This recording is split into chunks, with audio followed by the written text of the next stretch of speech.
I love that he does parables. And this parable is in Matthew 25.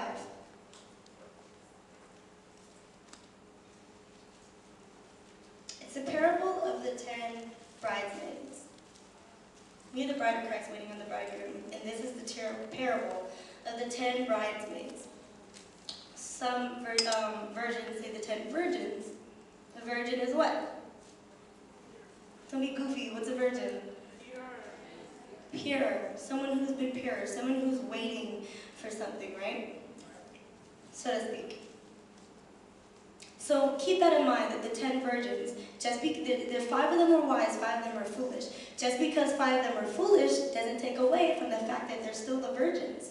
They're still the bridegrooms. They're still pure. They were still waiting on God. They were still waiting on something. So don't take that away from them when you hear about the foolish ones and the wise. They were all still on the same mission. Just some of them got a little sidetracked. So we read in verses 1 through 13. Then the kingdom of heaven will be like 10 bridesmaids or virgins who took their lamps and went to meet the bridegroom. 5 of them were foolish and 5 of them were wise. The 5 who were foolish didn't take enough olive oil for their lamps, but the other 5 were wise enough to take along extra oil. When the bridegroom was delayed, they all became drowsy and fell asleep. At midnight they were roused by the shout, "Look, the bridegroom is coming. Come out and meet him." All the bridesmaids got up and prepared their lamps. Then the 5 foolish ones asked the others, "Please give us some of your oil because our lamps are going out." But the others replied, "We don't have enough for all of us. Go to a shop and buy some for yourselves." But while they were gone to buy oil, while they were out preparing for what they should have already had, the bridegroom came. Then those who were ready went in with him to the marriage feast, and the door was locked. Later, when the other 5 bridesmaids returned, they stood outside calling, "Lord, Lord, open the door for us." But he called back, "Believe me, I don't know you." So you too must keep watch, for you do not know the day or the hour of my return. I think that's pretty heavy. I think it's heavy because it's something we do all the time.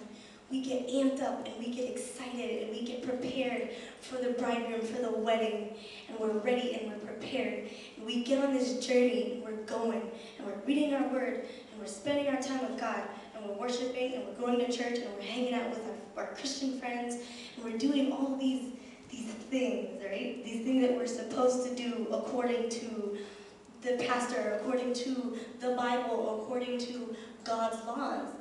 Again, remember, even though 5 of them were foolish, they all were still bridegrooms. They all were still virgins. The problem is they got tired in their waiting. How many of you get tired sometimes in waiting for things you're believing for? It happens. Here's the problem. Sometimes we get so tired that we miss out on the very thing we were preparing for. And it actually defeats the purpose of even preparing for it because it comes in and we missed it. It comes and we completely miss the entire thing. And so they're all waiting. They're all lined up and they're waiting and they have their oils for their lamp. Some of them have a little extra. Some of them they got just enough. We had the bare minimum. I woke up and I spent 30 minutes with you today. I went to church. I didn't curse. I didn't do anything else. I did the bare minimum. So that's good enough. I did good enough. I got a C instead of getting an A when I had all the resources to do it.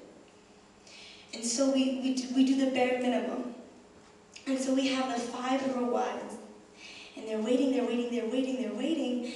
And they're chilling, they're hanging out. Then all of a sudden one of them says, "Oh my God, we've been waiting on the bridegroom for all this time. He's here. He's here. Come out to meet him."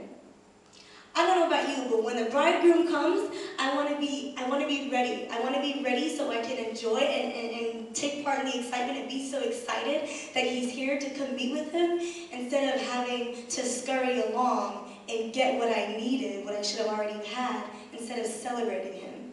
When I come to Image to come and hang out with my friends and praise and worship and read the word, I just want to come and enjoy the experience. I want to come and then have to read my word and catch up on the scripture and ask Alexis for the words and catch up on everything instead of just enjoying the service. You get me? When he comes and we're to be like him, I want to be ready. And so how are we ready? What are some things that constitute me as being the bridegroom of Christ? I have 50 minutes, I'm going to try to rush through.